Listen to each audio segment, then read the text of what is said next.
A sea snake can weigh less than 1 kilogram, that is lighter than a bag of sugar. But in just a few seconds, that small snake can kill a fish many times bigger and heavier than itself. The fish is strong, the fish is fast. The fish could easily crush the snake with one bite. And yet, the snake wins almost every time. How does something so small and thin beat prey that is so much bigger and stronger? At first, this does not make sense. A small, soft snake should not be able to beat a big, strong fish. So what is really going on here? Most people would guess the snake must be very strong for its size. Maybe it wraps around the fish and squeezes it, the way some land snakes do. That seems like the only way a small animal could beat a big one. But that guess is wrong. Sea snakes do not squeeze their prey at all. Their bodies are thin and light. They do not have strong muscles built for crushing anything. If this were only about strength, the snake would lose every single time. So the real answer is not about strength. It is about something much faster and much smaller. The real secret is venom. Sea snakes carry venom that is extremely strong. Drop for drop, some kinds of sea snake venom are among the strongest venom found in any snake on Earth. A tiny amount, smaller than 1 drop of water, can be enough to stop a much bigger animal. Here is how it works, step by step. First, the snake swims close to a fish, moving slowly so it does not scare the fish away. Then, it strikes fast in less than 1 second. Its fangs are short but very sharp, and they push venom deep into the fish right away. The fish usually does not even feel it coming. The fangs are placed near the front of the snake's mouth, which is different from many land snakes. This lets the snake bite and inject venom in one quick motion, without needing to open its jaw very wide first. Speed matters more than size here. The snake does not need a long fang or a huge mouth to win. It just needs to land one clean, well-placed bite. After the bite, the fish tries to swim away. But the venom works quickly on the fish's body. It stops the nerves from sending signals properly. Within a short time, often less than a minute, the fish cannot swim right anymore. Its muscles stop listening to its brain. It slows down, then it stops moving completely. This matters because the fish never gets the chance to fight back. The snake does not need to be strong because the fight is already over before it really begins. Speed and poison do the work that muscle would normally have to do.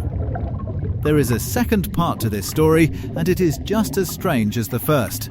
Even after the fish stops moving, the snake still has a problem. The fish is often much wider than the snake's own head. A normal animal would not be able to fit something that big into its mouth at all.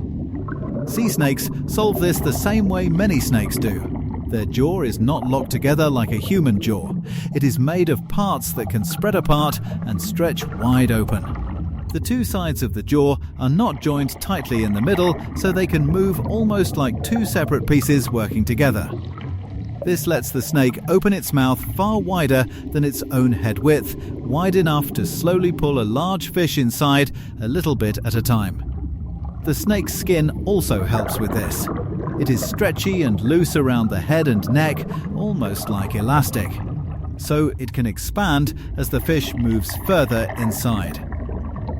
The whole process can take a while, sometimes many minutes, because the snake must slowly walk its jaw forward along the fish's body, first one side, then the other, over and over. There is no rushing this part. The venom already did the hard work of stopping the fish. Now the snake just needs patience to finish the meal. This same combination of strong venom and a stretchy jaw shows up in other sea snakes too, not just one kind. Some hunt eels that are longer than their own bodies. Others hunt fish that swim fast and live inside tight coral reefs where there is no room for a long chase. In every case, the pattern is the same. The snake does not outmuscle its prey. It outsmarts it, using fast venom and a mouth built to handle prey that should be far too big to eat. Different sea snakes have even shaped their hunting style around the exact prey they chase. Some kinds have very small heads and thin bodies which help them dig into narrow cracks and holes in the reef where certain fish like to hide. Others prefer open water, where they swim slowly along the seafloor, searching for prey, resting near rocks or sand. Each style still depends on the same two tools though: a fast, well-aimed strike and venom that works before the prey can react. Without both of these working together, hunting animals so much bigger would not be possible at all. There is a cost to hunting this way though. Strong venom takes energy for the snake's body to make. And because sea snakes rely on venom instead of strength, they usually cannot fight off a bite from prey that pushes back early before the venom fully works. This is part of why the strike must be fast and exact. A slow or weak bite would give the prey time to escape, or worse, time to hurt the thin, soft body of the snake. Zooming out, this story is really about a bigger idea in nature. Being the biggest or the strongest animal in a fight is not the only way to win. A small, soft body can still beat a much bigger one as long as it has the right tool for the job. For sea snakes, that tool is not muscle. It is chemistry, delivered in a single fast strike. This is also a good reminder that danger in nature does not always look dangerous. A sea snake is small.